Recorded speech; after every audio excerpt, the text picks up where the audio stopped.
Clive Barker Podcast Audio Commentaries.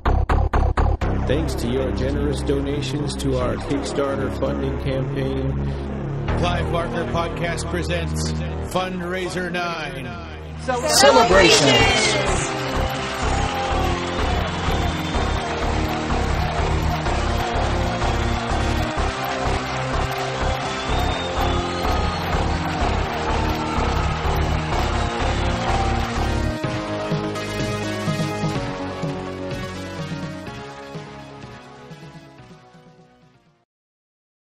Okay, well, welcome. This is episode 425 of the Clive Barker Podcast.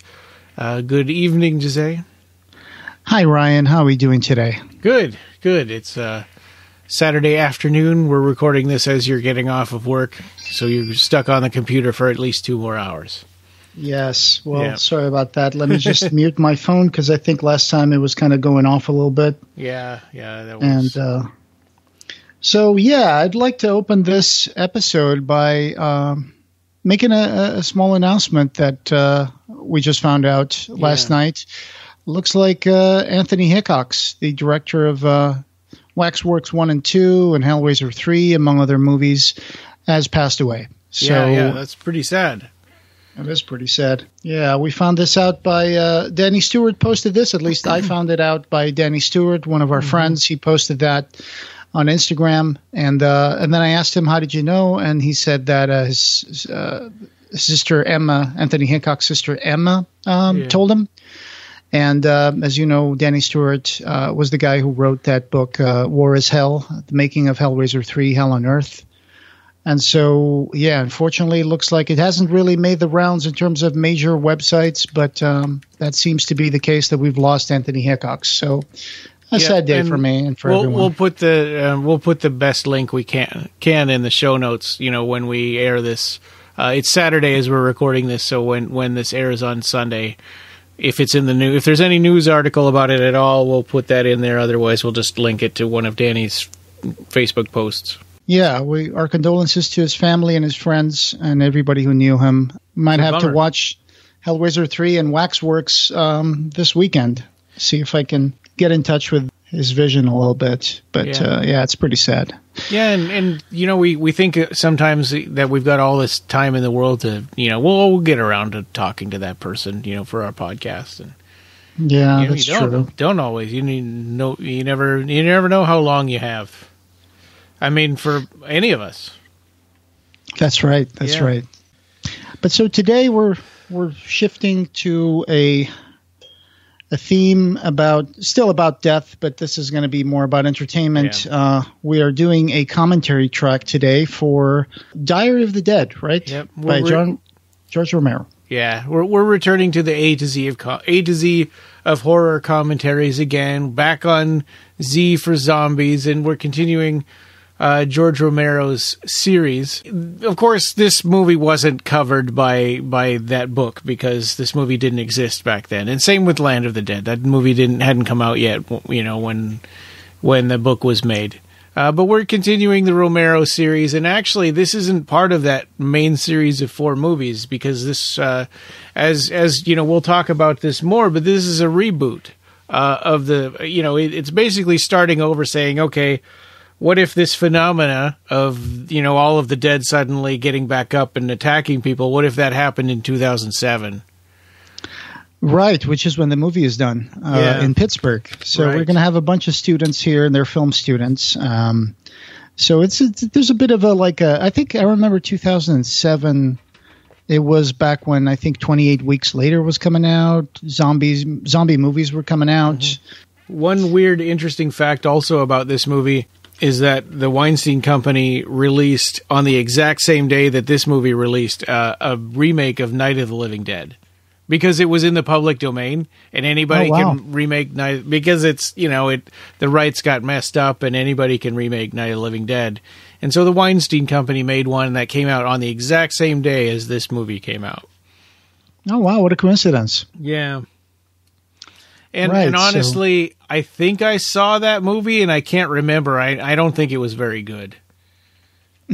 Yeah, well, Yeah. this particular movie that we're watching today, Diary of the Dead, even though it's a George Romero film, I have to say I didn't really like it that much. Yeah. But we'll get into that. There's one more after this. It's going to be Survival of the Dead. Survival of the Dead. Yeah. Yeah, which is a weird title. I think Survival of the Dead is a kind of a continuation of this one. And so I mean, not the same characters, I don't think. I can't remember. I only saw it once. You know, like this one, I've seen only the first time when it came out, and then I watched it again 2 days ago to prepare for this. And not my favorite. And I'm going to have to say it's a little bit, you know, I love George Romero's movies, and, you know, but I felt like Land of the Dead would have been a good place to peak, you know.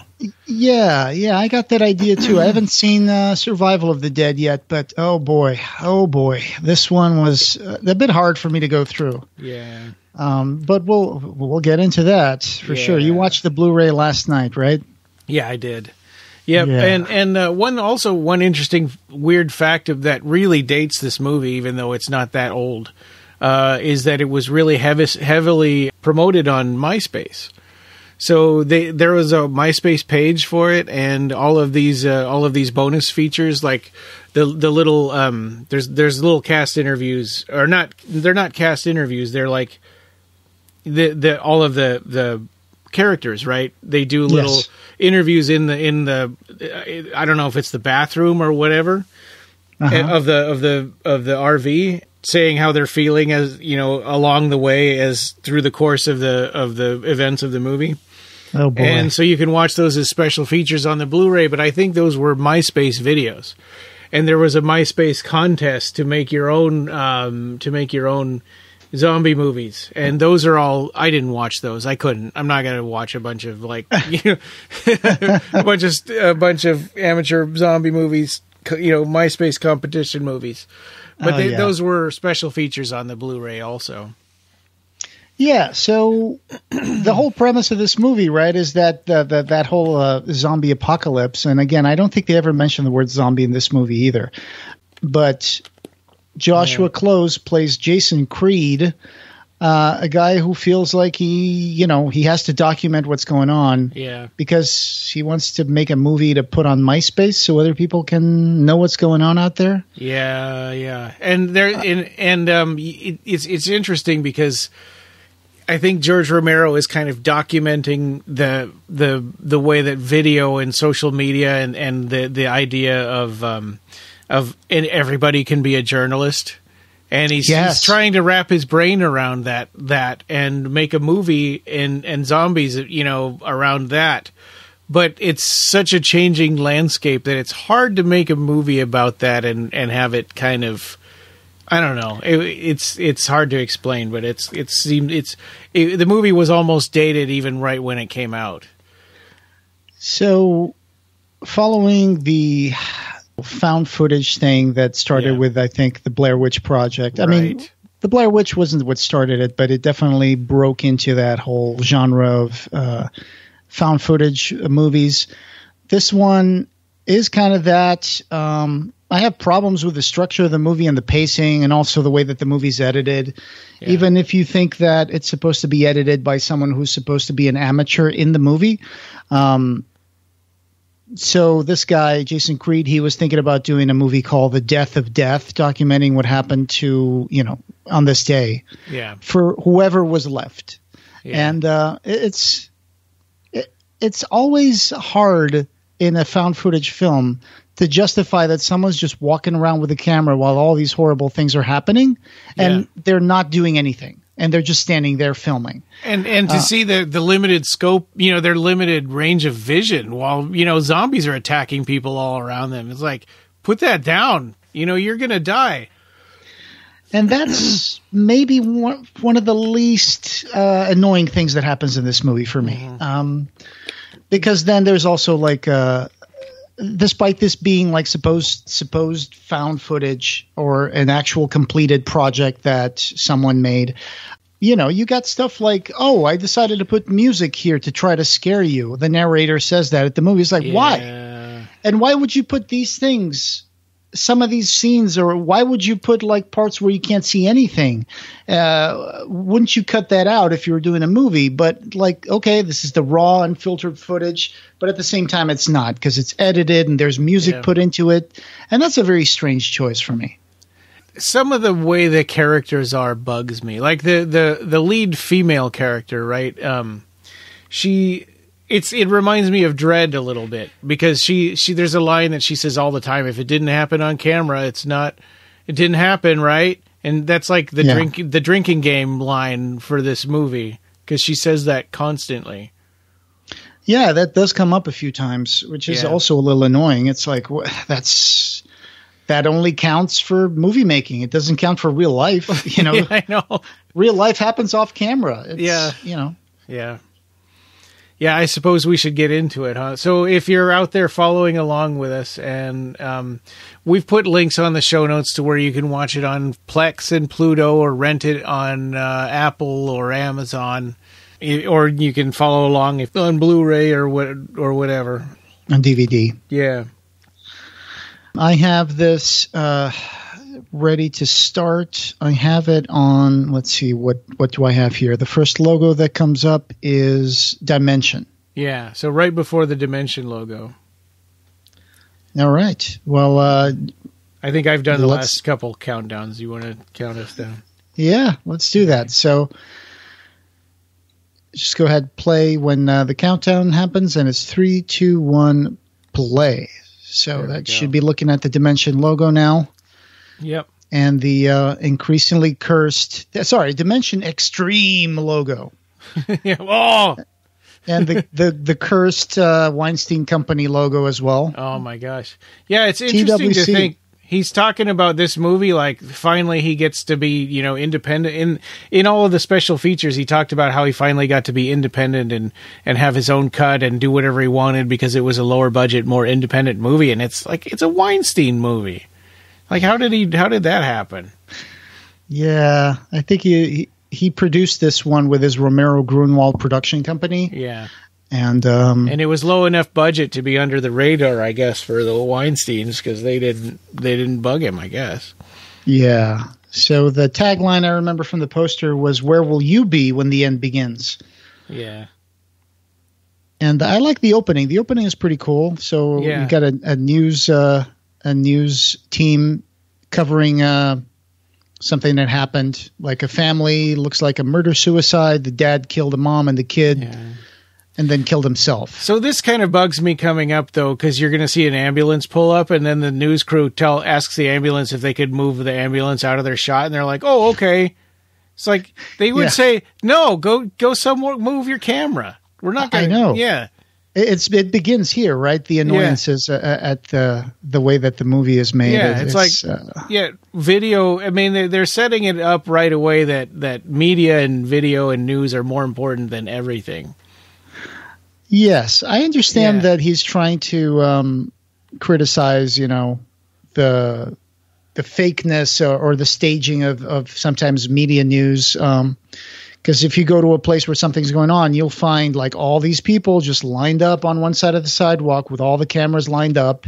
Yeah. They all have their own little shots, and they're all talking to the cameras. But so my first question here is so the cameraman that's shooting this is not the same cameraman that we're going to be seeing making the documentary, right? No, they just happen to download this off the internet on one of their stops. Oh, okay. Let's say that they downloaded it off the internet, and it looks like this is the beginning. They caught the beginning. Yeah. And as usual, the corpses are taken out, and then it's like, oh my God, it's still moving, and then immediately the EMTs are being like bit, and the cop is pulling out his gun, and someone got their neck bit, and they're shooting at them until finally someone shoots the guy in the head, and they find out, shoot him in the head. Yeah. The makeup is pretty good. And later on, there's a thing where they re-edited this scene to make it look like, there's no such thing as zombies, and, these were just some immigrants. Yeah, so they do put that in there, the idea of contagion, right? The idea that they might be undocumented immigrants, and we didn't know what they were doing in there, and Yeah.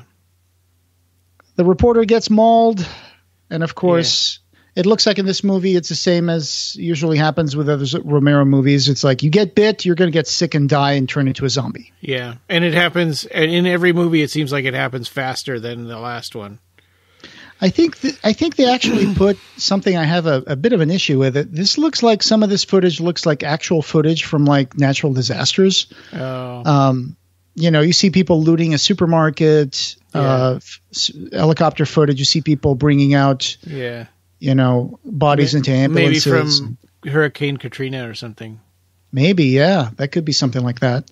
So I'm a little iffy on having like real footage being used in a movie, but I understand that this gives us the scope of what's going on and gives us an idea of like it's like a natural catastrophe that's going on. And then we see the credits, The Death of Death, a film by Jason Creed. And I'm like, oh no, I got the wrong movie. I thought I was getting Diary of the Dead. We got the narrator. Yeah. And it's a girl. Yep, and right off the bat, they're kind of telling you that Jason's not going to survive, right? Because why is this girl that we find out early on that she's not a fan of this whole movie project, but why is she narrating the movie? Because she finished it, right? Yeah, right. Yeah, exactly. We'll find they're tipping us off that. Oh, and that's really interesting. You saw Tatiana Maslany, right? Was the driver of the RV. Yeah. So she goes on to become a pretty famous actress. She's just got a bit part in this movie, but she's She-Hulk. And oh, wow. And she was in a movie, a TV show called Orphan Black, where she played like 12 different characters that were all clones from in different parts of the country. I've heard about that. I haven't seen it yet. She's a really good actress, and she's kind of wasted in this show or a movie. I mean, hey, we all got to start somewhere, right? Mm-hmm. So this all of a sudden cuts to a really hokey, color graded, fake vignette, kind of horror movie with a mummy, and you can see right through the mummy's mask to the guy. Yeah, this student film is. I mean, even for a student movie, you can tell how phony it is. That they're yeah, and they're all arguing about the movie. I figured they should all be on the same page by this time if they're doing photography. Exactly. She didn't read the script. She's complaining that she didn't want to fall down and get her dress torn off. Yeah. But guess what, guys? This is just setting up for another scene later in the film near the end where we're going to see something happen that's very similar to this. Yeah. Yeah, and it's supposed to be sort of a funny nod, but it's a little bit too on the nose for me. It kind of, I don't know. And this is obviously Romero complaining about the movie's trend where zombies run. And he's like, well, he's not supposed to run. You're supposed to be slow. Dead things move slow. Yeah. And I think it's supposed to be like his second cameraman or maybe his director of photography or something saying, but how do you want him to shamble in front of the camera just for 1 second if he needs to do it slow? Yeah. This production is falling apart, and can't believe that they're 3 days late on a 4-day shoot. Yeah. And why would the professor be there at night? He's just sitting there. I think this might be their teacher, right? Right, yeah, and he's the one that's going to give them their credits or whatever. But why? Sure what does he even need to be there for? Yeah, this is their project. He's just sitting there in the director chair getting drunk and throwing around crowd. Yeah, I'll give you 5 credits. It's like, I don't think it works that way, man. You could have just handed the film to me. I don't have to come along. Yeah. He kind of chews the scenery a little bit. Yeah. Yeah, there was a cast interview in the special features where he was talking about, nobody ever, it's never explained why my character is the way he is and why he talks the way he talks. And that's what's great about Romero's movies. Like, nobody explains why the zombies, are there. And, that's just the way it is. It's like, okay. Yeah, that's why I like the Evil Dead movies, because at least there we find out that the reason they eat brains is because it's to fight the pain of being dead, right? No, that's the Return of the Living Dead movies. Return of the Living Dead. That's it. Yeah. Yes, sorry, I said Evil Dead. Yeah, my bad. I think one of the things that they're listening to on the radio is an actual excerpt from Night of the Living Dead's radio thing, right? And there's also a bunch of radio voices that are like cameos, guest appearances. So there's one that's Guillermo del Toro talking about how it's not immigrants, it's zombies. Mm-hmm. And there's one that's Stephen King as a preacher saying to get on your knees and pray and stuff. Oh, wow. Yeah. That's pretty cool. I didn't know that. Yeah, and one is Simon Pegg, I think. Yeah, that makes sense. Simon Pegg would be in this. Yeah. Didn't they show up in... They show up as zombies in one of those zombie movies, right? Simon Pegg and then Nick. Yeah, they were in Land of the Dead. Land of the Dead, yeah. Yeah. Yeah, I think... I don't know. I understand that he wanted to kind of start over at the beginning and reboot and make an independent film with a low budget, but I don't know. It's just kind of like he could have gone out on a high note with Land of the Dead, and these are a step down. Yeah, I was telling you before we started recording that this was one of the... I wouldn't put this on the top movies that we did for this commentary track. This one's actually pretty low. For the ages I'm sorry. of horror, yeah. I'm sorry for George Romero fans, but it's not that the movie is... the effects are good. The camera work is okay. Yeah. I'm not a fan of found footage films. Yeah. Footage. And the writing, the dialogue that was written for this also is a little bad at points. There's it's like found footage movies a lot of times are frustrating because you're sitting there thinking like you're looking for ways to make the movie not make any sense, right? Because you're like, is this you're looking for breaks in the okay, this wasn't done on their camera, this is.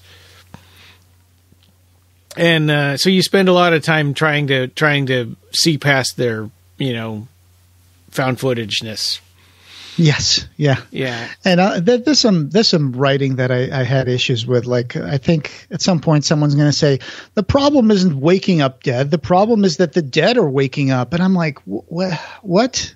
Yeah. Yeah, you don't wake up dead. But I know what you're trying to say. But it's not really that good of a line. Right. Yeah. And people's, I don't know, it's the oh gosh, what is her name? Deborah, right? The lead character that's not Jason. So like when they visit her house and this is spoilers obviously, but then they find her whole family is dead. Right. Riley's family. Yeah. Not Riley's. Oh, no. Deborah's Deborah. family. Yeah. Right. And her little brother jumps out at her and is hanging on her and stuff. And it's like her, she did. I mean, after all the time that she worried about that, after all that happened, it didn't really come up again. It's kind of like, okay, I guess we're moving on. Oh, yeah. I see what you mean. And why would she put that footage in the movie? It was her family being killed as zombies. Yeah. Anyway, so he goes into the dorm. This guy goes into the dorm to get Deborah, right? So he gets in there and everything is messed up. But I was like, that just looks like a dorm room. Yeah. But he finds this guy that's stealing something, and he's like, "What are you doing here?" It's like, "Well, I'm just stealing shit." But you're in the women's dorm with a camera. Yeah, that guy.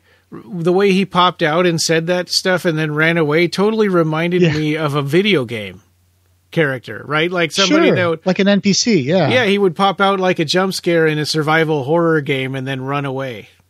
Oh, look, there's the footage that they downloaded off of the internet. Yeah. Yeah. It's like, hey, they got a copy of the movie too. And if you notice that news footage... Yeah. It's very edited because you see hard cuts from one person to another, and it's like it's cut like a movie. Yeah.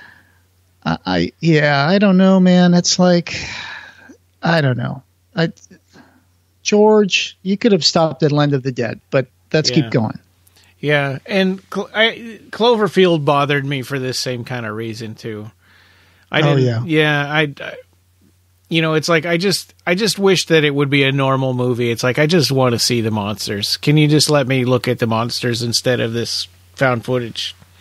Yeah, Cloverfield was like 2008, right? The year after this one. Yeah.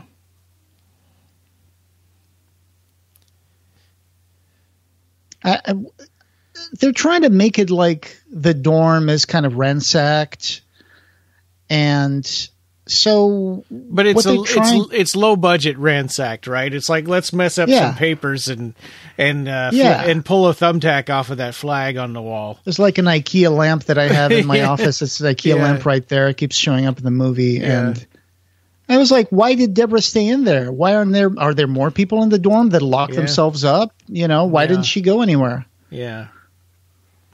Well, and there was a lot of like, I gotta go see if Deborah's okay, but they had cell phones. Why weren't they calling each other? I mean, later on in the movie, the cell networks go down, but not at this point. So that's She-Hulk right there driving the motorhome. Yeah. Oh, there's some good stuff coming up, but I hear what you're saying about Deborah. Yep. I agree. They should have been able to call her. Yeah. She needs to go to Scranton, Pennsylvania. Yeah. So this is supposed to be Pittsburgh, right? So Scranton, Pennsylvania to Pittsburgh. Yeah.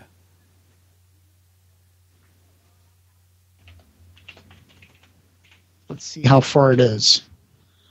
It is 4 hours and 32 minutes. Yeah. Looks like it's 280 miles. Yeah. So she's annoyed with Jason, and actually I think the whole audience is probably annoyed with Jason. Because he spends the whole movie pestering these people, and it's past the point of believability. Yeah. Everybody's always like, "Stop shooting and help me! Stop shooting!" And it's like, I gotta be the witness. I gotta film for the record. I'm shooting. Like, no, dude, no. Yeah. If you're in a situation like this, nobody would do what he did. Yeah. Come on, be serious.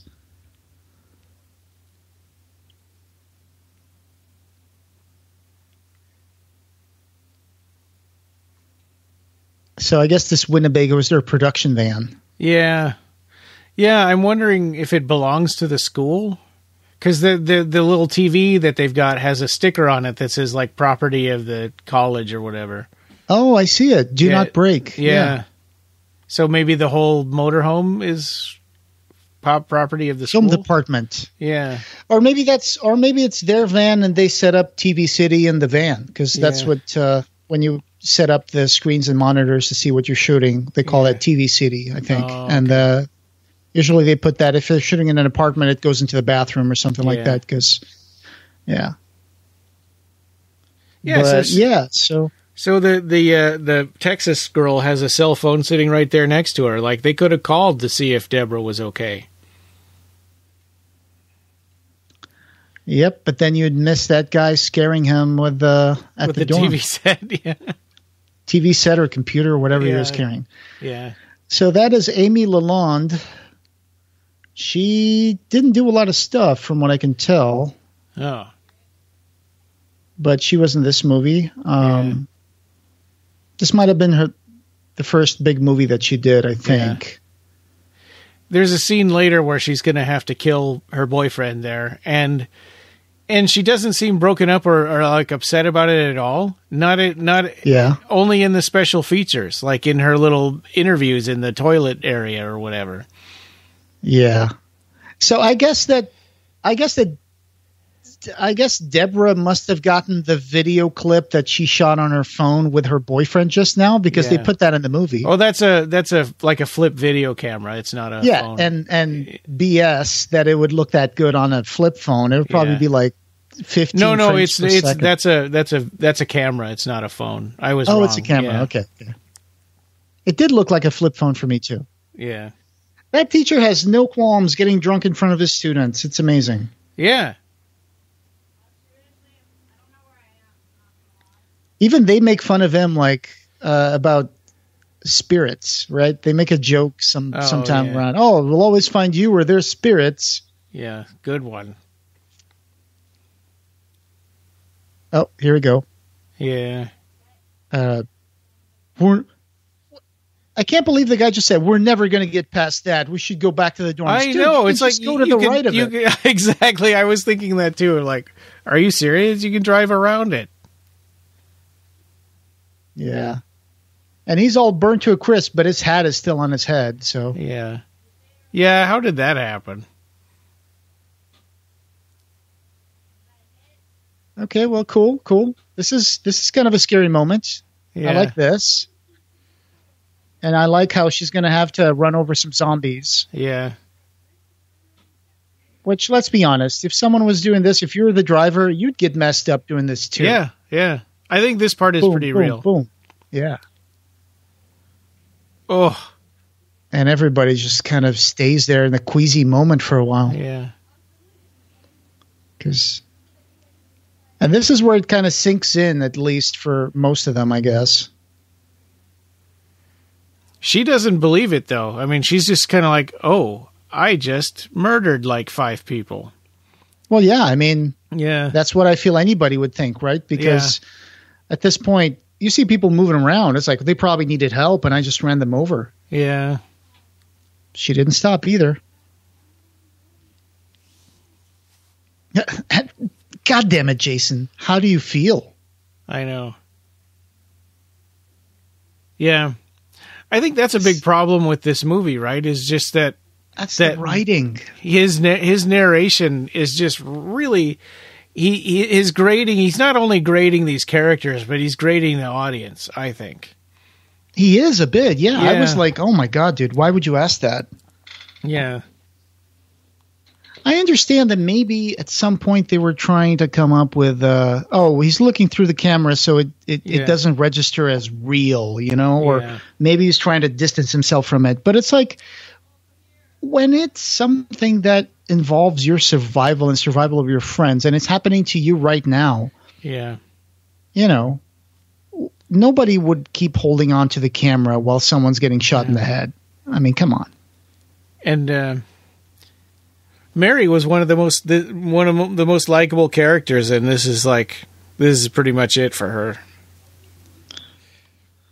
So she's going to get bit by a gamma ray spider, and then she's going to turn into She-Hulk now, huh? No.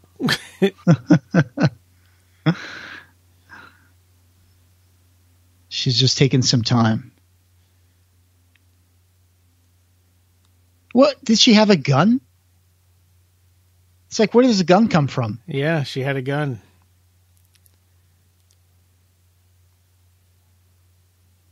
Yep. Why would she do this? I'm sorry. I'm going to be complaining a lot about the writing of this one. And this guy is the angry guy, right? He's always looking angry. He's yelling at everybody, and then he still is the guy who's going to pick up the second camera and keep shooting. Yeah. Even though he says that, I don't want to do that. Yeah.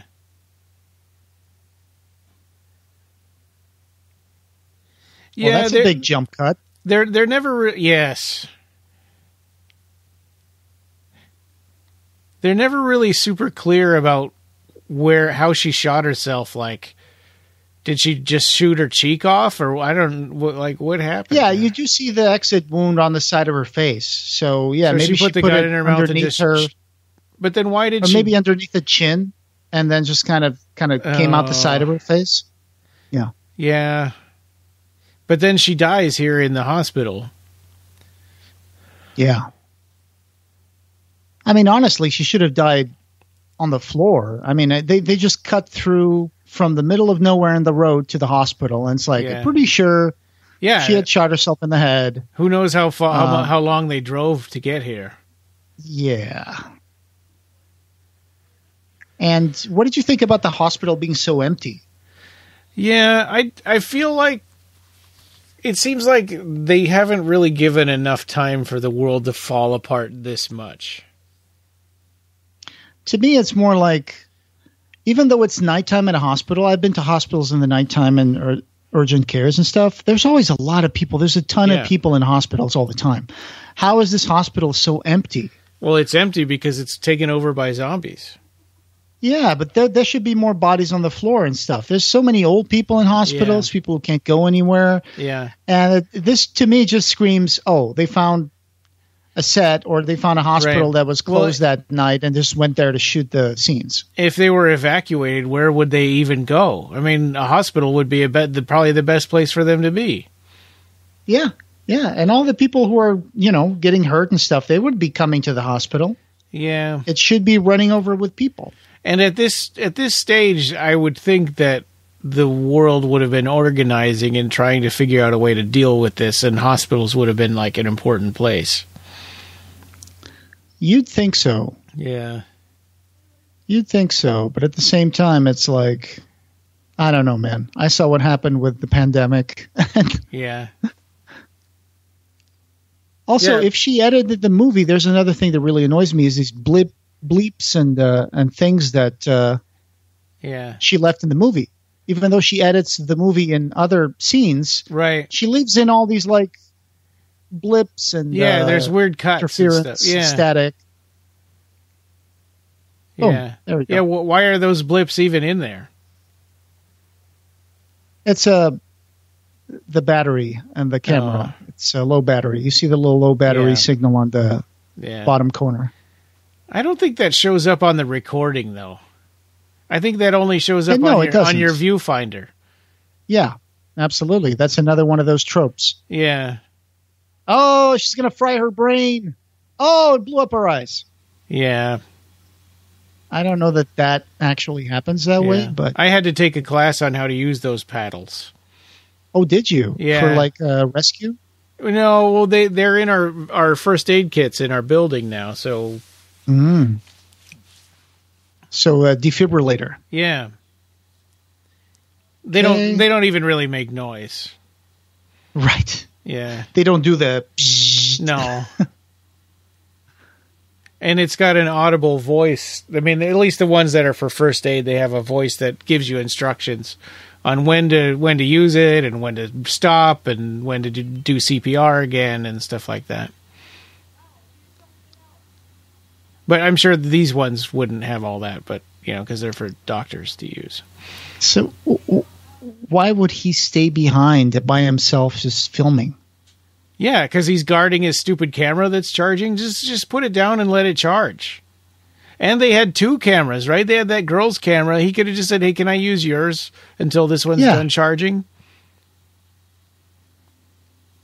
And so they already realized that their friend is dead, right? Yeah. Oh, no, she's not dead yet. So did her friends just go out to go get more people? I forget why they left. Maybe they're trying to find... The drinking game that will send you to the hospital is take a shot every time this guy says dead in this scene. Oh, yeah. The death of death of death of death. Son of the death of death. Yeah. Returns from the dead. Okay, yeah, now she's coming waking back up. Yeah, she's coming back to life, seeking human victims. Yeah. Like, come on, dude. Nobody would stay there to charge their camera. Oh, man, I'm stuck because my camera's charging. Hey, she found another one. Might be a hospital surgery camera? I don't know.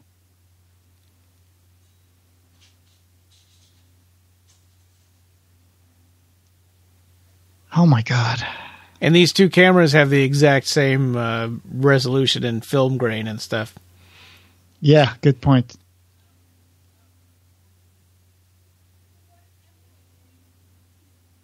I think she's saying this as kind of like repeating something that he usually says, maybe? Yeah. As kind of a sarcastic way? Yeah. Except it's something that he must have said off camera at some other time, because it's like we never hear it, except for from her. Yeah. Oh, yuck. But she didn't get hurt. Yeah, and if you really want to make a zombie movie on the cheap, you just have all the action happen off camera. That's an option, yep. Yeah. Yep.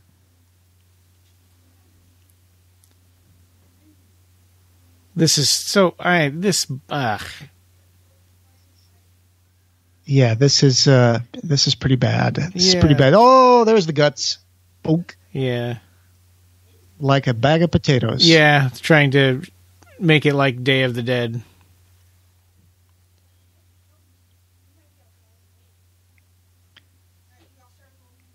They haven't realized they're in a zombie movie yet. I mean, guys, come on. If someone has half their guts hanging out of their body and they're trying to get up, it's like they're not alive anymore. Yeah. And here's one of his highfalutin speeches. Monologues. Yeah. He's got a great voice and delivery, but Yeah. Oh, come on. Jeez. It's your fault for being my film teacher. yeah. He showed him. I'm working on cinema verite here, man. Yeah. Oh, You should I have like been that. a math teacher, and then this never would have happened. Algorithms are coming back to life, seeking human victims. Yeah. Is that like his girlfriend? No, she's just their friend. Okay. No, his girlfriend is the Texas lady. Oh, yeah. Bam. Executioner style. Yeah.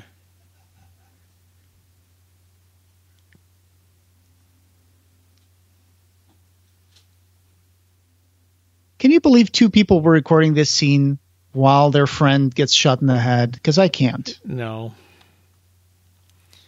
Like, Deborah's crying and filming at the same time. Mm-hmm. Yeah, give the gun to the angry guy. Yeah, Sure. I think that they shouldn't have gone in this direction with this movie. I think that if they had not done it as a found footage movie, it would have been a lot better. Yeah, I agree. Just have the cameras be around them, but shooting like an invisible witness narrator thing without an actual voiceover. Because you're just showing us now, and this scene she's just showing us what we just saw 30 seconds ago. Yeah. There was no need for her to show this. Yeah. Right. Oh, Right. Well, I think the this movie is funny. The movie's it's just padding out the movie because it's already got a short running time.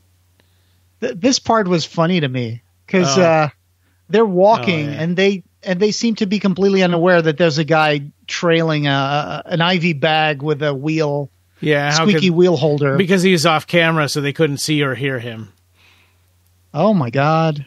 And this is like, is he dead? It's like from Night of the Living Dead 1990, right? Is he dead? Come on, what about now? Is he dead? Smash! Oof! Good effects though. Yeah. Yeah. Yeah, the effects are great. I mean, that's not a problem with this movie at all. It's just the writing. It's so there's a lot of stuff that's just really forced into this found footage narrative. Yeah. Ugh. So is that guy carrying the body of their friend that died? I guess so. Yeah. What is he going to Why? bury her, I guess? So it's a little Jocelyn's unclear blog page. how long this has been going on for. But they're getting their information from the internet and from bloggers, and I guess this would be news footage. Yeah. So somehow stations are still like covering this stuff, even though it's kind of an apocalyptic event. Yeah, it's really... Oh, they should have taken that footage date out of it, because that says 98. Oops. Whoops. Like, I guess she's trying to show, like, that mankind gets, these traumatic events and whatever, but... Well...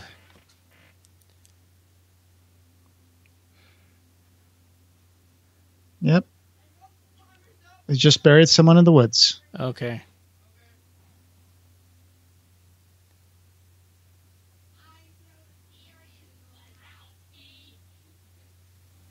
Oh, did we miss her? She's about to shoot him pretty soon.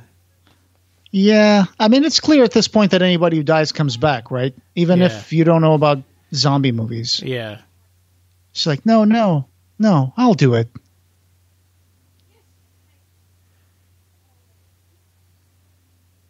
Like, why didn't you shoot him already? Why were you, like, carrying him out into the woods without... Yeah. Couldn't he reanimate immediately? So he died off camera. It's like, that's a pretty dramatic moment to just kind of gloss over. Yeah, where's the guy with the camera shooting him dying or something? Yeah. My main concern is that everybody else dies and then comes back up almost like minutes after they die. Yeah. And then this guy, he's just laying there for God knows how long. Yeah. Waiting for the right moment to come up. Well, and in Dawn of the Dead... there it is. She's just waiting for him to wake up and... I love you. Bop. In Dawn of the Dead, Peter took 3 days, I think, of getting sick before he died. Right. After he got bitten. But now it's like, what, an hour? That's not even the main issue. The main issue is, like, I wonder how they're charging the camera now. Are they charging the cameras in the Winnebago? Yeah, I guess. Oh, that's Stephen King on the radio now. Oh, okay. Yeah, I think I recognize it. Bam. There's special features on the Blu-ray are... like all the takes, all the guests doing the takes of those.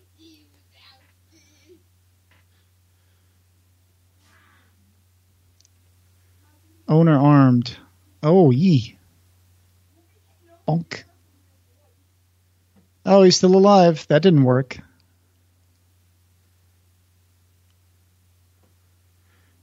Yeah, it seems like everything is happening everywhere except where they are. Yeah.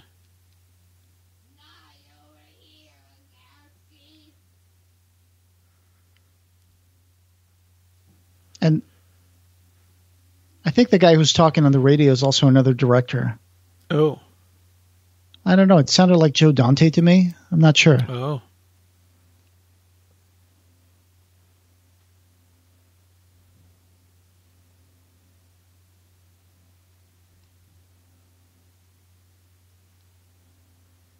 Sure, go ahead in a creepy barn so the zombies can't get to you. Yeah.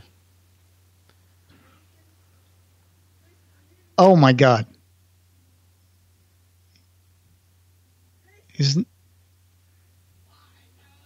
He's a deaf Amish farmer. Yes. What was that movie? Oh, Zombieland, where Bill Murray pretended to be a zombie as a practical joke and they killed him. Yeah. Yes. Zombieland. Yeah. First one. There's two, I think. I haven't seen the second one. Amish, no car. Yeah. What?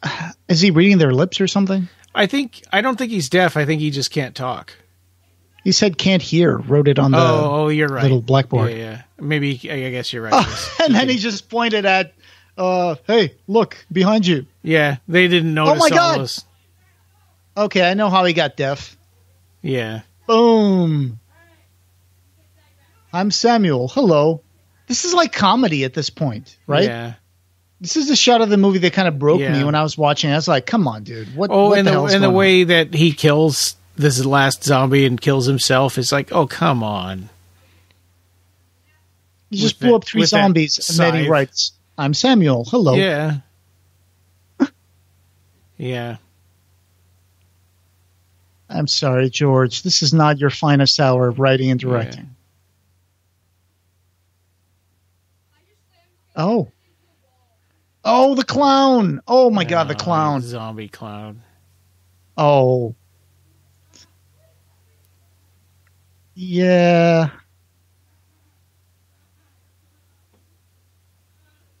Okay, that makes no sense whatsoever. This is just bad. Why would the clown nose rip off a piece of the guy's nose? Do you know how easy those things are to take out? Yeah. It's not hard.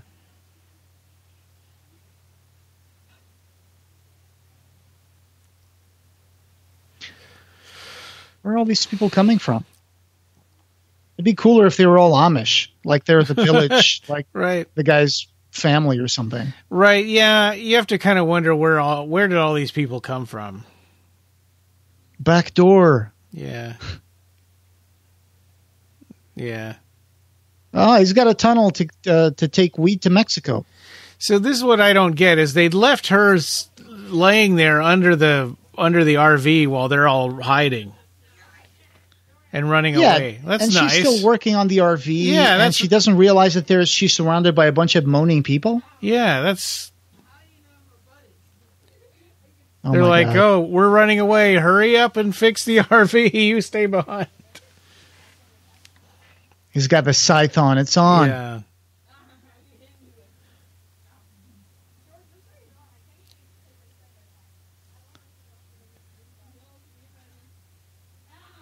Whoops. There we go. Wasting bullets.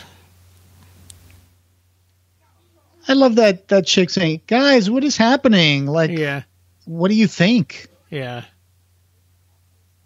Whoa.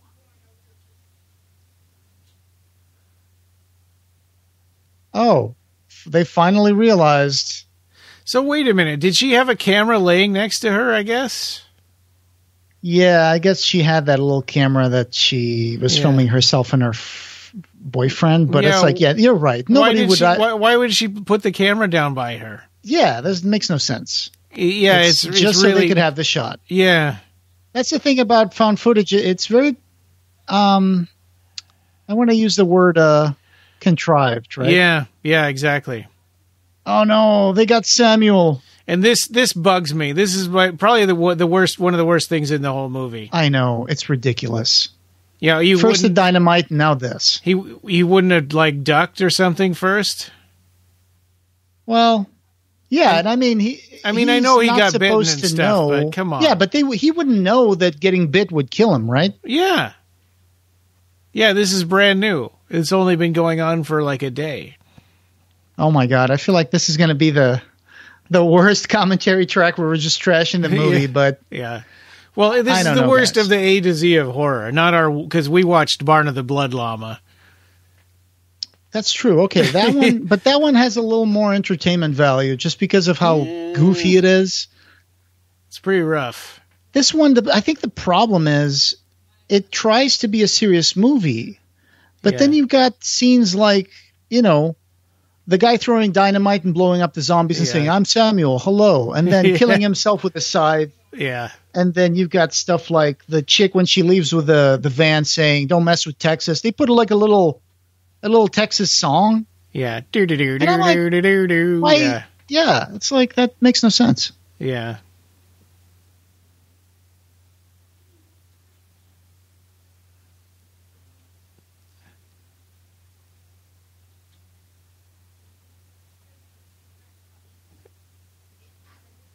Oh, yeah, so now she's editing in the spooky music. Yeah. Yeah.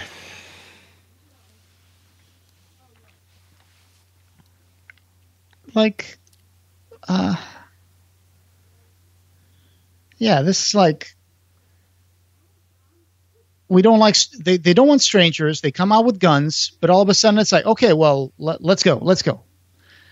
Like, why did you even come up to them in the first place? You could have just stayed hidden because nobody knew you were there. Yeah. And now you're taking them to your place where you're stockpiling things that you don't want to give to them. You could have just left them there. Yeah. And that's why I keep complaining about the writing because none of this stuff makes sense to me. Yeah. Contrived is a good word for it. Yeah. Oh, so another really bad commentary we did was The Plague. Right? Oh, yeah, that one. Yeah, sure. I think that's a much worse movie because that's a bad movie that's not even funny bad. It was just boring. I thought the Plague was okay. I mean, it wasn't the best of the commentaries either, but it was okay. They used all the bad takes. They used all the bad takes. Bye? Right.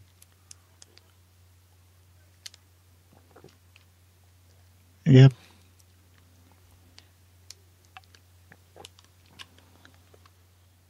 They were supposed to be just regular people, right? They're not National Guard. That comes after. Well, he said he was National Guard. Right, that's it. Yeah. Okay.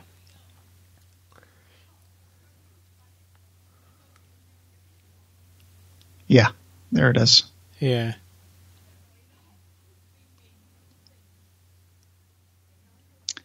So one funny thing that, I think we mentioned this before is that this movie opens with a bad mummy film scene that's being shot. Yeah. And at one point, I think Clive Barker and George Romero were tapped to direct the Mummy for Universal, right?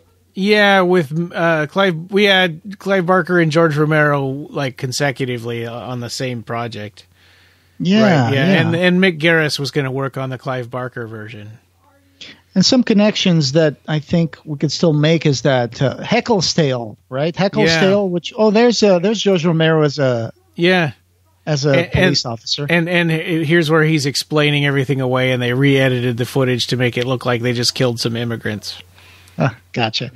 So, X was Heckles, and that was adapted by Mick Garris, directed by John McNaughton, in association with George Romero. That was done almost exact same time as that short story was written. Yeah, and I think according to Wikipedia, I think that meant that Romero might have been supposed to direct Heckelstale, but had a scheduling problem.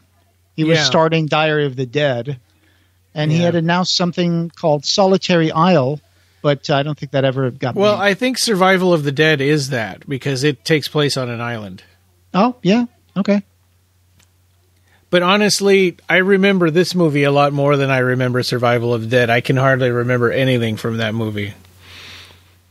So I haven't seen it yet. So yeah. I know I've seen it, but I can't remember it at all. I don't remember any of the characters. I guess we'll be discovering it again later on this year. He's uploading stuff to MySpace, right? Yeah. There's one time in here where they talk about a YouTube blog. The Death of Death. I used to have MySpace. I remember when I used to have MySpace. Yeah. I put decorations on my page and put little music videos. And I remember I had a MySpace page around this time, and my assistant was like, "Ryan, you need to get on Facebook." And I'm like, "Why? What do I need to be on two of these things for? I'm already on MySpace." Yeah, good times. Yeah. I remember tribe.net, I think. Mm. And then it was MySpace. Yeah. And then it was Facebook, and then it was whatever. The weird thing is MySpace is still there. It's like, who's over there using that anymore? I think it's bands now that use MySpace. But their audience don't go there, right? I mean, I have no idea who goes to MySpace. Yeah. He's talking about hits. Yeah. Why are cutting all of these shots with like little bleeps in between. Yeah, it's a good point. It's like it's like a succession of takes that they did. Yeah, it should have been one long take. Why is that happening?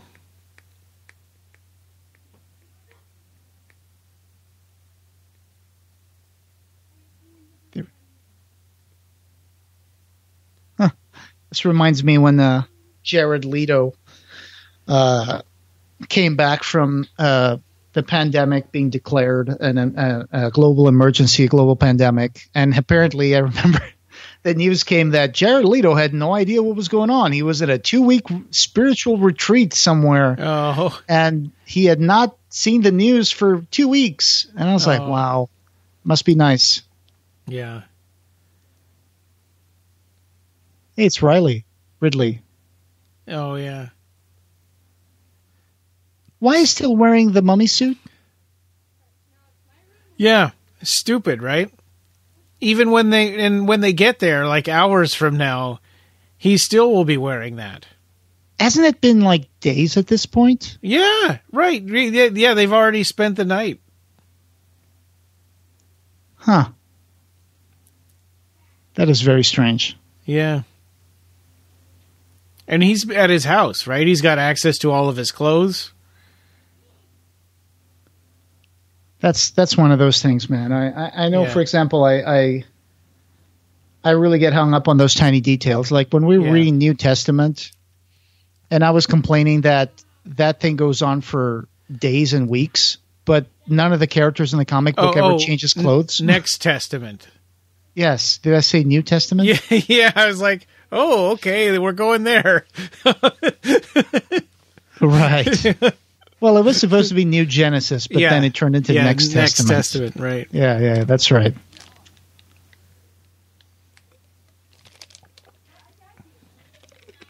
Yeah, I know what you mean. Yeah, and they would travel places inexplicably.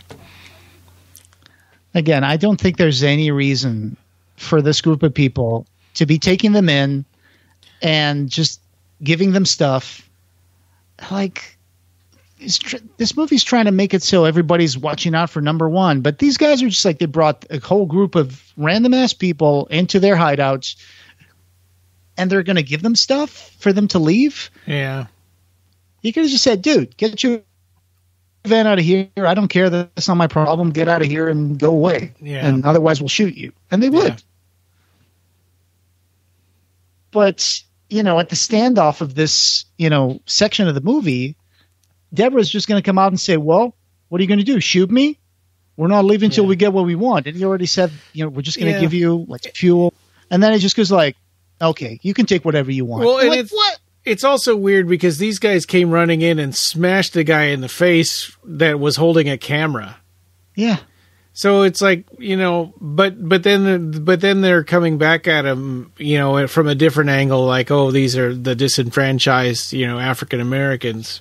Yeah. So, now we're going to ease up on them because, and make them actually, they're actually good guys. And, I don't know. It's like, well, why do you run in and smash the guy that was just using a camera then?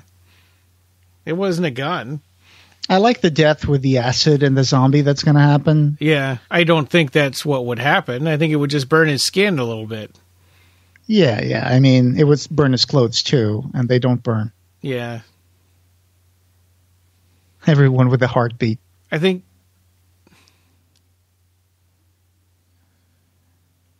Yeah, there's a zombie in there. I don't know how he got in. Hydrochloric acid is what's in our stomachs, right? Yeah, a diluted version of it, yep. Yeah. Hydrochloric acid. Well, yeah, what were they doing with big tubs of hydrochloric acid?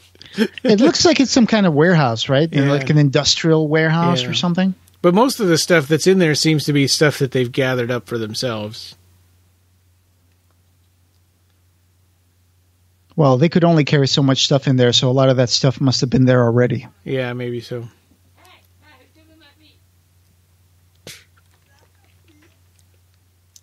That's a nice truck they've got. And van. Yeah, so they've got a delivery truck there that's got a whole big pallet full of stuff on it. Yeah, they must have been hijacking trucks and taking them there. Yeah. So they just shot up somebody, and it's like, oh, that's not the right guy. So did they just shoot somebody who wasn't even a zombie? Yeah, one of them, I guess. Yeah. Or maybe it was a zombie, because the other zombie is right there, too. Yeah. So we never really understand. And this guy doesn't have a mark on him. Whoa. Yeah, because he was they said he had a bad heart. Yeah. And he wandered off. So he probably had a heart attack and died. Yeah. Yeah. Okay, your clothes should be burning too, not just your skin. If it's going to eat through half of your head, it's going to also burn everything else. Right. It could eat through his skull and his brain. You'd think it would also eat through his clothes. It's well done, though. I mean, I'll give him that. Yeah, it's amazing. It's a really good effect. And there we go. Yeah, make sure you don't miss a single thing. Yeah. We got that with 2 different cameras. I mean, people, when they're in survival mode, they even forget to eat. Yeah. I don't feel like people would be, like, grabbing the camera and making sure everything's in shot. Yeah. No, George, you can't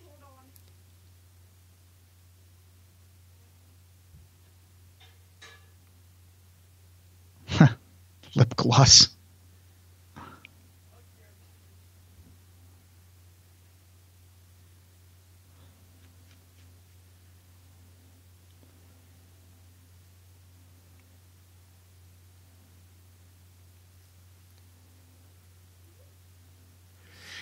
Yeah, this speech makes me a little uncomfortable too, because I kind of feel like, if they're really going 65 miles away, would she really gamble their lives on just getting some canned food and crap? Fill her up. The way he just flips like a switch here is just ridiculous. He could still say, well, I don't have to kill you. Yeah. You know, we could just like push you guys outside or shoot you in the leg or whatever. Yeah. Or beat you up or throw you forcibly out of here. Yeah. Wait, who's this guy? He's one of the guys that was with the group? I guess.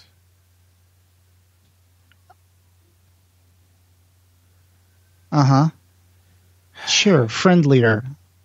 It's like 6 arrows in a bow. Yeah. When you hear that guy talking on the special features, he's not actually British. Really? That's pretty good. He's doing a good accent. Yeah. But you have to kind of wonder why did he even give that character an accent to begin with. He's just a Pittsburgh film professor. Gives him more of a, like an arts professor kind of guy. Yeah. It's one of those tropes, right? If you're British, then you're fancy. You're educated. Oh, Tokyo. So I don't get it. This video is off the internet. Why is she looking at it on her camera?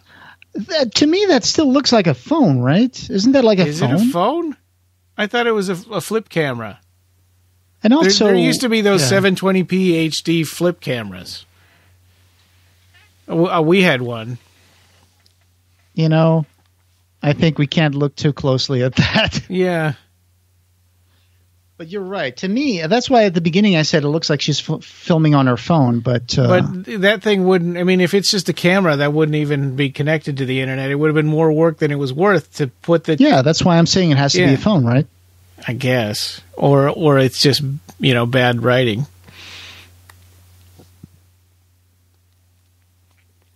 No, darling, nothing works. Yeah.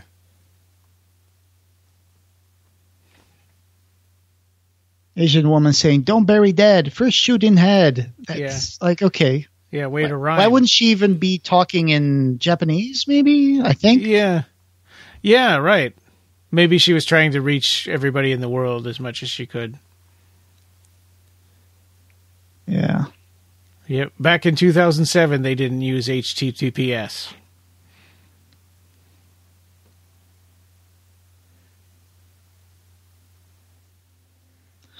Yeah, this is what we call padding, right? Yeah. I mean...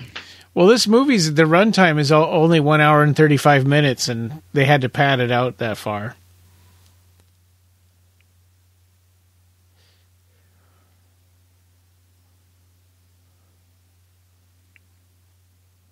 All right, Scranton, Pennsylvania, home of Joe Biden. Oh, yeah, right. And The Office. Oh, is that where it is? That paper factory? Yeah.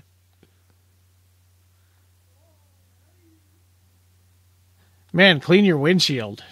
I know. Why are all those streaks there? Yeah. Should be dead bugs everywhere.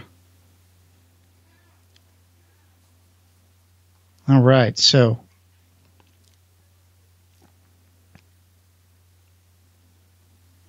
Yeah, imagine if they'd listened to her and just taken off and left her there. Yeah. It's like, you're not even going to invite us in? Meet your family? Yeah. Can we use your bathroom? Nah. Yeah. No, guys, you got to get back on the road. Yeah.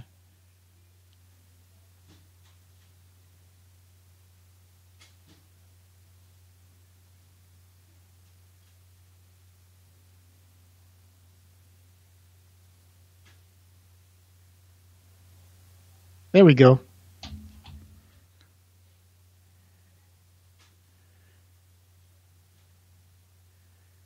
Yeah. Oh my God. Who does that? Who puts the key in the pot? Yeah. Oh, I just put ADT on my house. Oh, yeah.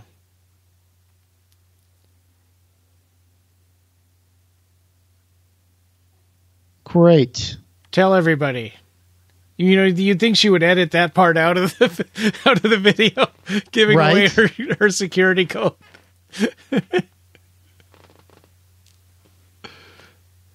Oh, now it's going to call all the zombies. Yeah.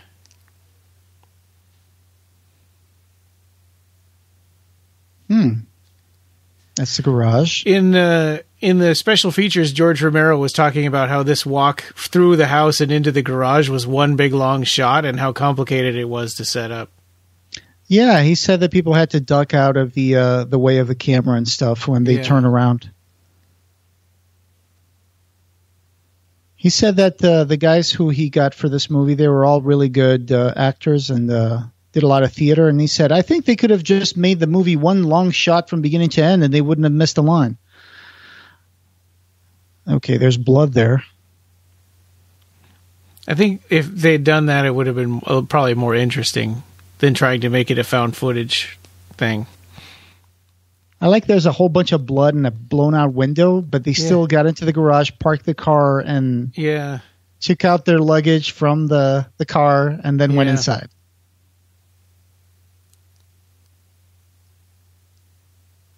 No, that does not mean that Billy is okay.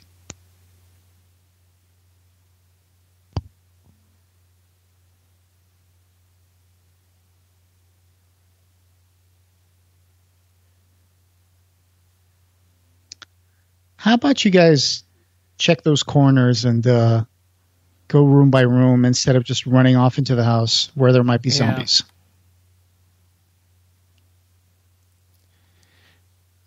And this part, this weird, this doesn't really feel genuine to me. It does not feel genuine at all. This is another thing I had an issue with. Like, what's the name of your little doll, Michael?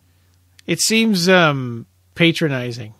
Well, this is a call. There's going to be a callback to this near the end of the movie, so you can totally tell this is setting up something because this is weird and people don't really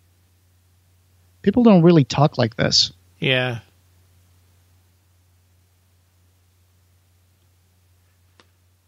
Up there's his little brother. Yeah. Where were those people coming in from that side of the room? Didn't they see the zombies there? Yeah. And little kid zombies are fast, I guess. Yeah, and they weigh 5 pounds because you can just pin them to the wall with one arrow. Yeah. That's not good. Munch. Yeah, and nobody noticed that when they came through the first time around. Munch. I still would like someone to explain to me why becoming a zombie makes your hair go greasy and you grow extra ridges around your eyes. That guy's a heck of an archer. Yeah, I know. Yeah, it would be pretty hard to shoot things in the head with an arrow.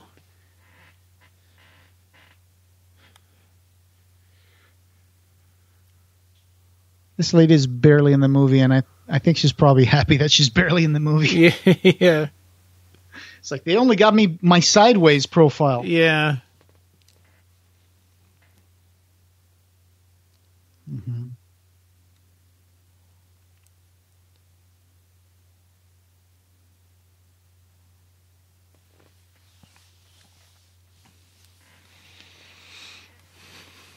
No, you don't. You're freaking out. You're killing your friends. People are screaming and crying. Like, it's funny because she's shooting all this terrible stuff happening. It's like, we just take it all in stride. No, you don't. She's kind of like losing it. Yeah.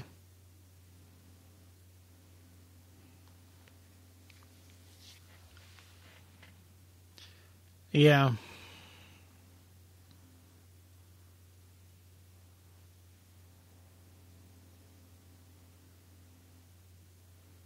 The music, usually we talk about the music and the soundtrack. I just didn't think the music was memorable in this one.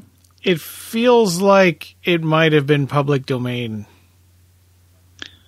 Yeah, or maybe it's, it doesn't really feel like very cohesive in terms of styles. And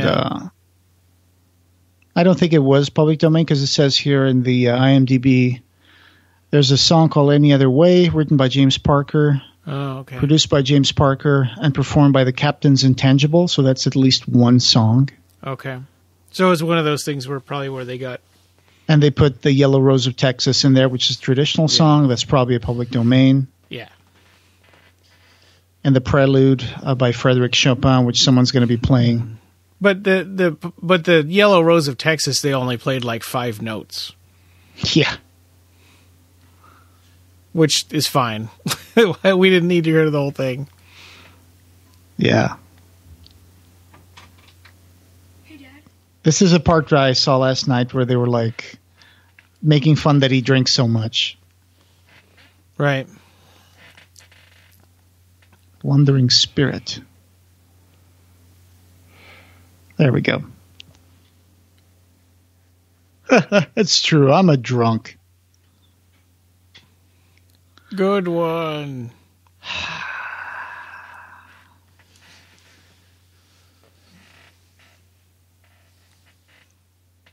Yeah, he's still got his makeup and his mummy costume on. He's been wearing that for the last few days.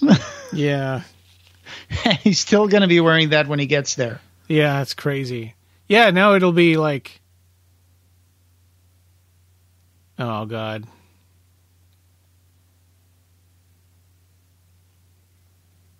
Every movie, like zombie movie, always has like the patrol that comes and it's like, well, we got the guns. We can do whatever we want. Yeah.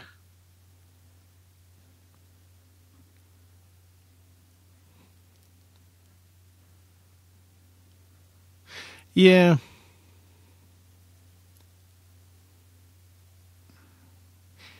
He was one of the military guys in Land of the Dead. This actor. Oh, was he? Yeah. Interesting. He's kind of annoying in this one.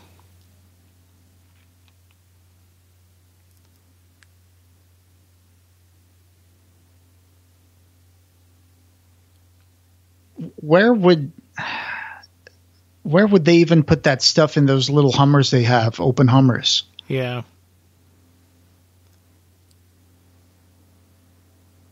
Yeah. There we go. Okay. Woohoo! Yeah. We're Hicks. Yeah, why they're firing bullets in the air? It's stupid. What a waste. I know. It's like they took all their food and they left them with their guns, which is like, okay. They kind of justify that a little bit, but I don't think it makes any sense.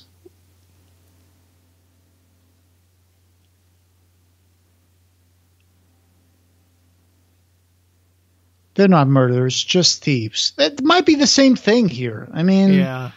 oh, at least we left you guns to defend yourself. Yeah. It's like, take away your resources. Yep. Sure.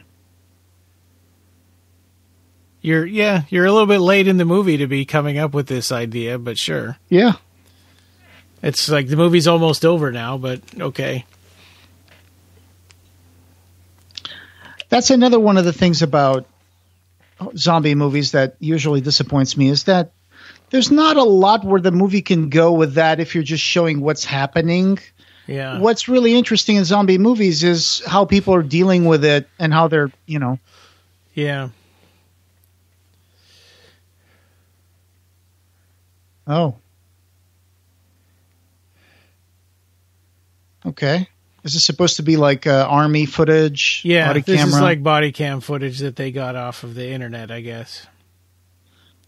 Those are pretty cheap outfits for like army. Yeah. It's just a basic, polyethylene like yellow suit. Boom. Oh, he's shooting through the guy's zombie's head. Yeah. Okay, that was cool.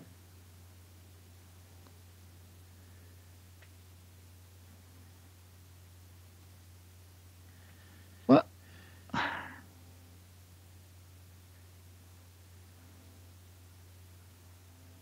Like what?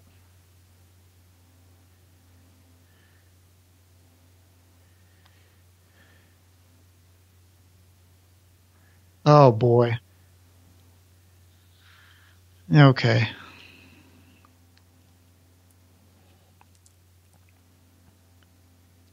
So he got this off the internet too, I guess. Yeah. Who's uploading this stuff? Yeah. Right? So Yeah. you're telling me one of those officers went to MySpace and uploaded his body cam stuff? Yeah. It's like, oh, they would have killed him for doing that.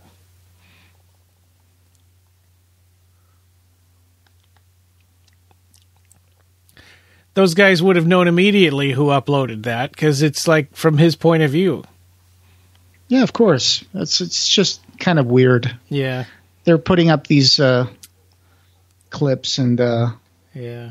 I don't know how this would end up on the internet. Yeah.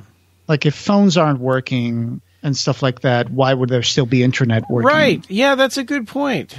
How did yeah, if the phone networks already went down, why are they still getting new footage? Unless they're Yeah. going through stuff they already downloaded. So they got to Ridley's house, Yeah. big mansion, the middle of nowhere. And he left his door open. And when they meet him, he acts weird. So I think Survival of the Dead was George Romero's last movie, right? Yeah.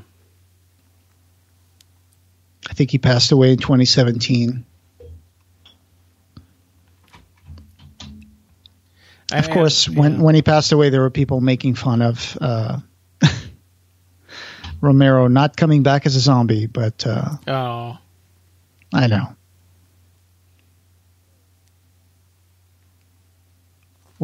What? You're talking about coverage? Yeah, stupid.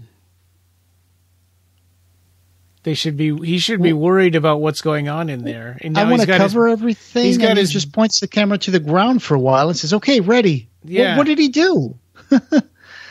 It's like that guy in Hellraiser 2, right? Give me just 2 seconds. I'll be right back. And then he Yeah. goes to the side, comes back. Okay, ready. Yeah. What did you do?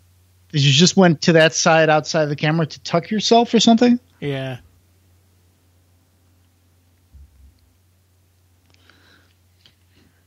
At least when they show camera footage, security camera footage, which is basically just the same cameras they've been using, but with a filter on it.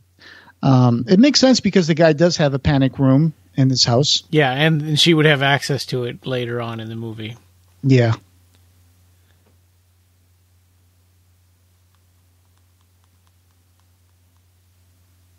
Yep. And as they're coming in, they said like every time we go in a place, somebody dies. Foreshadowing. Yeah.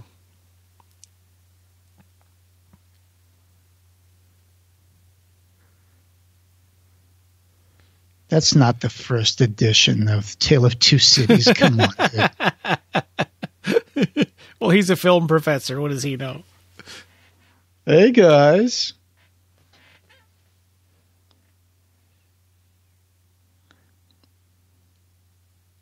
And one thing that I have no clue what happened in this house, because this guy, they saw him still dressed as a mummy, right? Still with some blonde girl. I don't know if it was a sister or what. I was like, hey guys, no, I think that's over. I think that's that girl that said I'm going with him during the filming shoot. Yeah, but he explains it later that somebody got bitten and the family died and the staff all died and he threw them all in the pool and he got bitten on the arm. So unlike the other guys, other people who died in an hour, apparently he took a long time. He sure did. Yeah. He didn't die until it was, significant to the plot. And this guy's going to take a bath in the middle of the zombie apocalypse. Yeah. Like, people, you get to a freaking mansion, okay, full of windows and stuff. Yeah. Secure the location. Secure the location. It's like all of a sudden, just because you're in a rich people house, doesn't mean that, I'm just going to lay back and just... Yeah, I know. Make sure everything's okay first. They don't know anything, and he's acting weird. Professor's like, where's the bar? I'm going to get drunk. Yes. You might be swimming in the pool. One thing that, after watching this again, I think, what's her face, that the Texas girl, does she just run off into the woods and we never see her again? She takes the Winnebago, right? Oh, does she? Yeah, because she gets so upset at the other guy for not doing anything and just filming her being chased by a zombie that she takes the Winnebago. Oh, okay. So she's just going to drive to Texas. Sequel.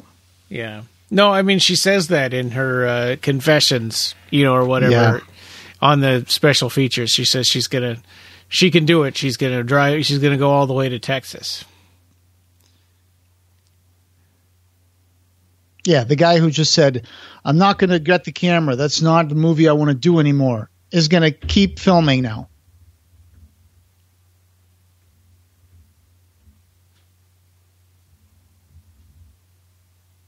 Tired and drunk? And you still haven't moved, I still haven't changed from your, freaking mummy thing? Yeah. It just makes me feel like they just shot this whole movie in, a weekend. Yeah. Yeah, it's almost like he's a cartoon character that always has the same outfit on.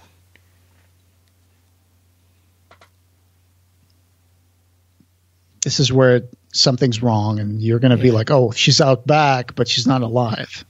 Yeah, we figured it out right away hearing him talk. But these guys don't?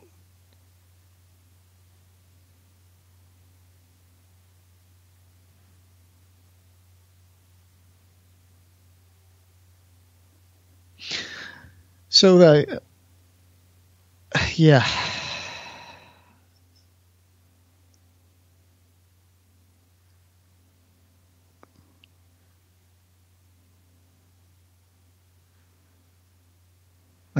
Yeah. So he's just so matter-of-factly saying this. Yeah. You're like, he's traumatized. He's probably traumatized.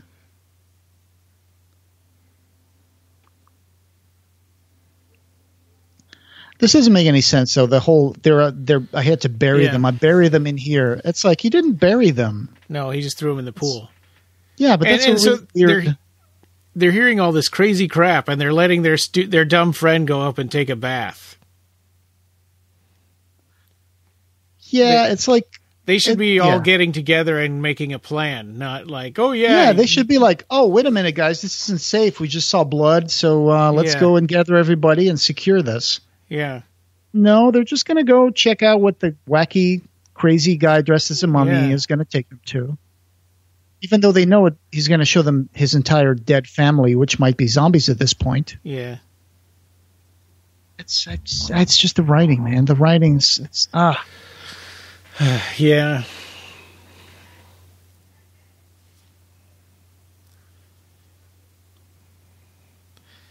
But once we get through this one and Survival of the Dead, we can start on the Evil Dead movies. Oh, that would be so much more fun. Yeah.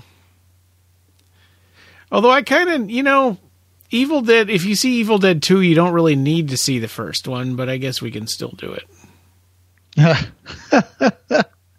This is funny. Although I think they would be floating a little bit. Yeah.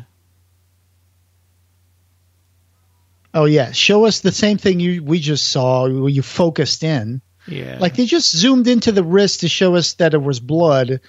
And then the guy says he had blood in his hand, and they go back to the same zoom in. Yeah. Like, why? We just saw that 10 seconds ago. Yeah. And in fact, if the cameraman noticed that while he was, while they were walking out to the pool, why didn't he say something at the time? That's important. I still feel like I probably missed something here with what he was trying to do, but I don't know. This movie just didn't work for me. It just didn't gel. The characters were two-dimensional. Yeah. Their actions didn't make a lot of sense, especially the guys with the cameras. Like you said, I think this would have been better if it had been just a regular movie, not having the protagonists carry cameras and just shoot what's going on with them. Yeah. Because documenting what's going on in a zombie apocalypse doesn't lead anywhere. That's the thing that made me stop watching The Walking Dead, because it's like the world is not coming back from this. So this happened, and it's not going back to the way it was. Yeah, there was The Walking Dead had that whole arc, of trying to get to the CDC or whatever to get the cure, and when they got there, it's like, oh yeah, there's nothing you can do.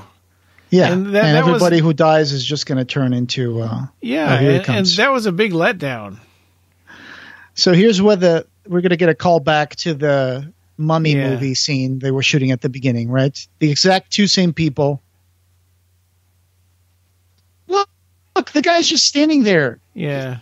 Like, see, he's standing there with the camera. Yeah. A little help. This is where it's again a comedy. This is like becoming a comedy again. Yeah. Look, he's walking right behind the zombie. And why is she's running for her life? What is she wearing? A wedding dress? What is that? It's that kind of like old style wench kind of dress. But why is she wearing that now? Because that's what she was wearing when they were shooting the film. But did she wear that the whole time? I can't remember. Yeah. Has she been wearing that? She had a denim jacket on top of that for a while, but she's been wearing this the whole time. Okay. And nothing else, because you're going to see when she was complaining, you want him to grab my dress and rip it so you can see my boobs, and here it is, just what happened now. Yeah. And he's just filming this. Yeah. See? And she's running and stumbling again. And the guy even yells, cut. Yeah. Oh my God. This is just bad. Bam. Okay, and here's another take. Okay, so you just hit him in the head. He's a zombie. Why don't you keep hitting him in the head until he's completely dead? Yeah. And there's the Yellow Rose of Texas. Right. If she had, then the guy in the dumb guy in the bathtub wouldn't have gotten killed. She's bye. I'm just going to take this and leave you all here to die. I guess I kind of had not paid attention to this part the other day when I was watching.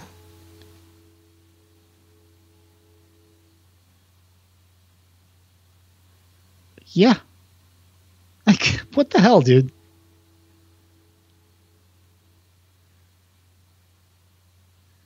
Bad idea. Why? Wait, why is that a bad idea? You're in a rich people's house with a garage full of cars. And she just said Ridley is still out there moping around dead or alive. How does she know he's dead? Well, didn't they see something from, like, the screens or something? Maybe, I guess. The guy's drying his hair. Oh, my God. And put on a robe. And you're like, yeah, he's holding the dryer. He's going to fall into the tub with a dryer because he's going to die. There we go.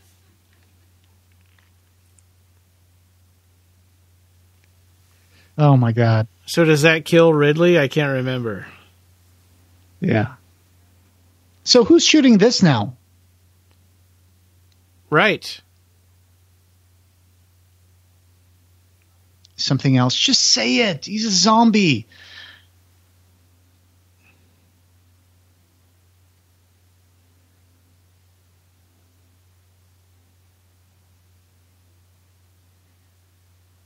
Darling. Sure, if you want to close yourself in a place and just starve to death. Yeah, which is...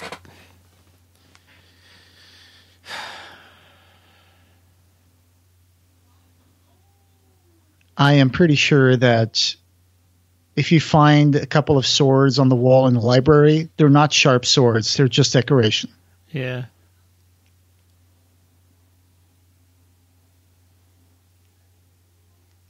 This whole dialogue is terrible.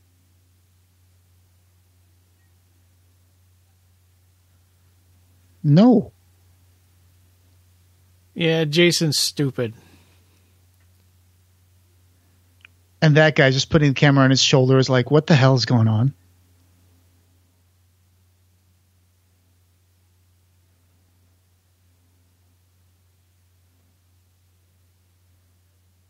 Okay, then why are you making a documentary? Who's going to watch it? Uh-huh. Whoever remains? Like who? Yeah.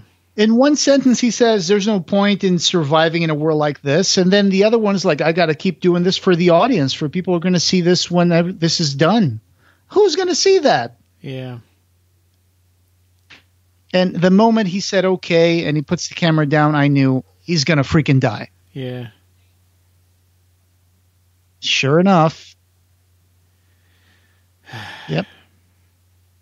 Yep. Take the first edition of Tale of Two Cities and take your bottle of bourbon. Why are you so slow, Jason?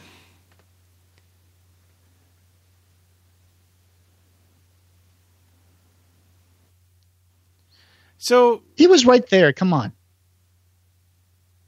So he said he was going in there, right? He was putting the camera down to go into the panic room. And then he just goes the completely other direction. Like he's going out of the house. So, and also, the professor saw him with in the bathtub. So why didn't he shoot him in the head?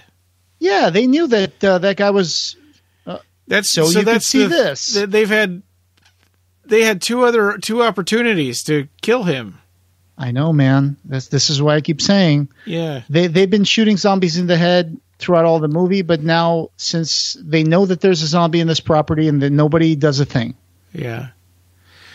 And now the tension's going up, because it's the end of the movie, so all of a sudden all these zombies are going to appear out of nowhere. Yeah, like the other guy, when the girlfriend left with the Winnebago, he knew that there was a zombie there, and he just went back in. I was like, okay, cool. Yeah. I'm just going back into the house. Oh, there's a double entendre when she says, shoot me. And here's the callback to Michael, her little stuffed doll or whatever. Michael, my archangel. And then she says, Michael, my archangel.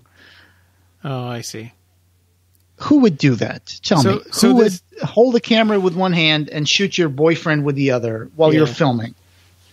So this there's like 20 minutes of this stuff in special features of all of the characters doing these. Yeah. And so they have the beginning and middle and end parts. All of them do. And the end parts is all of them saying goodbye because they're not sure if they're going to live or not. I'm glad they didn't put that in the movie. Yeah. I thought at first that he was talking about this like he was talking about the movie he was going to make with the mummy thing. But then I wasn't sure if he was talking about what's going on now because he's all excited. I think he was talking about his mummy movie. Yeah, and him being all excited about it kind of changes the tone of the whole film, right? It's kind of like, well, you're just a jerk. You're totally out of touch with reality. And why is this guy filming now? Yeah.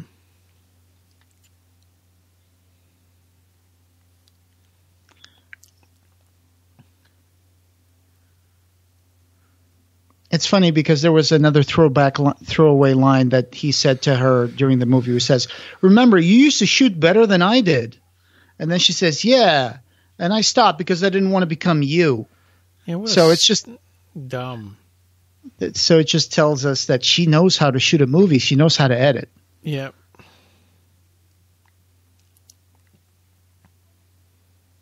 Ugh.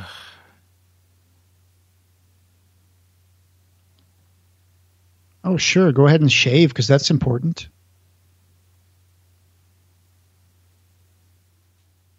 He's already shaven, though. I mean, he doesn't really have any stubble. And at what point are they going to lose their electricity? Who knows? I would imagine this estate would have like emergency generators because the power went out when the guy fell into the tub with the dryer. But an emergency generator would have a gas tank that's only going to last like a day or two. Sure, yeah. Yeah, eventually they would have to run out of power. Yeah. This guy. And then they shooting each other. It's like, why? Hey, look, it's the Horde. Yeah, where are these? Why are these zombies here? It's just to make the movie scary at the end. Yeah, I guess it's because and they finally figured out how to use the ladders in the pool. Yeah, and they didn't shoot their friend in the head who was in the bathtub.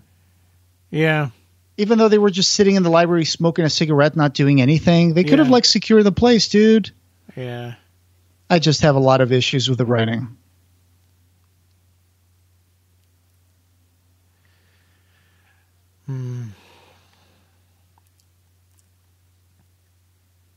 Who shot this? Yeah, like who shot this? Yeah. Where did he get it from the internet? I guess. So where people are like all these people dying everywhere and hospitals being evacuated and there's still people uploading their little shooting videos to MySpace? Okay. Cool. CGI. And the movie just ends because that's what happens when it's a zombie apocalypse. What are you going to continue doing? Showing everything until the last person dies? Yeah. The movie just ends. And they put this little clip at the end to say, see, that's another one for the pile. It's kind of the same beat, like we are the real monsters. It's like, yeah, okay, we know that. Well, and who are the people that discovered this movie and, are the audience that are watching it? Yeah. Production designer Rupert Lazarus. Yeah. Editor Michael Dougherty. Huh. I don't think it's the same Michael Dougherty that was working with Clive for a while. Maybe. Greg Nicotero, special makeup effects producer. Oh, cool. Makeup effects by Gaslight Studio. I don't know, man. This was kind of like a fail for me. Yeah. It had some interesting stuff, but it's not in the same league as his other 3 movies or 4 movies. Yeah, I would stop at Land of the Dead. Yeah. Honestly, this is not actually recommended by Clive. It's just that it's part of the same franchise that Clive mentions. And Clive respected and enjoyed George Romero's work. But yeah, this one was a little disappointing to me. Yeah. I think, if I remember right, we're probably going to feel the same way about Survival of the Dead. Again, associate producer Michael Dougherty. Yeah. And Donna Kroos. But I think I looked it up. I don't know that that's the same person who was working with Clive for the Nightbreed show, was it? And Weaveworld show? Oh, maybe. Yeah. I don't know. Well, I hope you guys had fun, like laughing at the movie a little bit. Some of the crazy, wacky things that happened. But for a movie that was supposed to be like taken seriously, I think there were some parts of the movie where the tone was just weird, and the characters have weird decisions, and I didn't really like the dialogue that much. Yeah, that's my only complaint about this. Yeah. I think in the other Dead movies, you could you had characters you could identify with and go, I like this person, I'm rooting for them. And I didn't really feel that for anybody in this movie. Me neither. To me, I had the same experience with watching this as I had watching Hellraiser Revelations. Wow. That's oh man.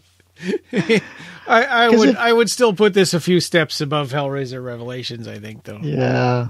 I think I just lost all of our listeners who are George Romero fans. Sorry, guys. Yeah. I mean, I think this had to have had a bigger budget than that one, though. I mean, I think this is still maybe $1 million or something like that, not $200,000. But that's Diary of the Dead. Yeah. What do we got coming up next?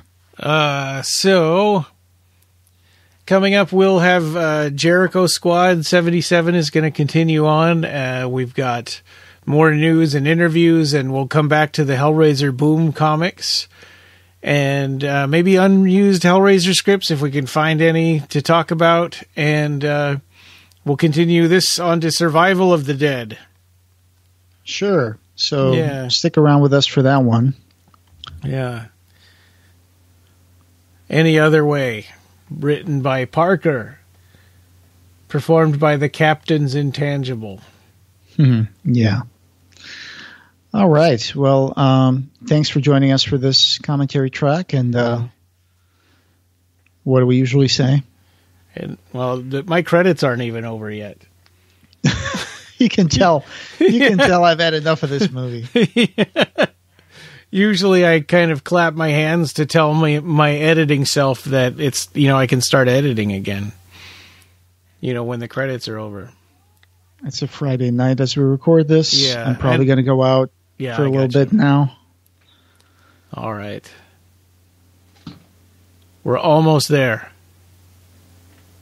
I'm seeing Living or Dead is purely coincidental. They should have put Or Living Dead. They just missed out. Or Living Dead. Yeah. Oh, yeah. Wow, that was a good one, Ryan. That was a good one. Okay, that's the end of the credits. All right. And this podcast, having no beginning, will have no end. Thank you for joining us, and we hope you have subscribed. You can find the Clive Barker Podcast wherever you find audio. Show notes for this episode, as well as news and reviews, can be found at our website at www.clivebarkercast.com. The Clive Barker Podcast, or BarkerCast, is an independent editorial podcast and blog that is not affiliated with or under contract by Clive Barker or Seraphim Inc. This is a labor of love by the fans for the fans. You can chat with us on our Facebook BarkerCast listeners group, our Facebook page, Twitter, or our new Discord server. Watch for our annual Kickstarter fundraisers to get some cool stuff, and you can buy t-shirts on our TeePublic store. Go to tpublic.com and search for BarkerCast. Opening music by Ray Norrish, end credit music by Matt Furness. Thanks for listening.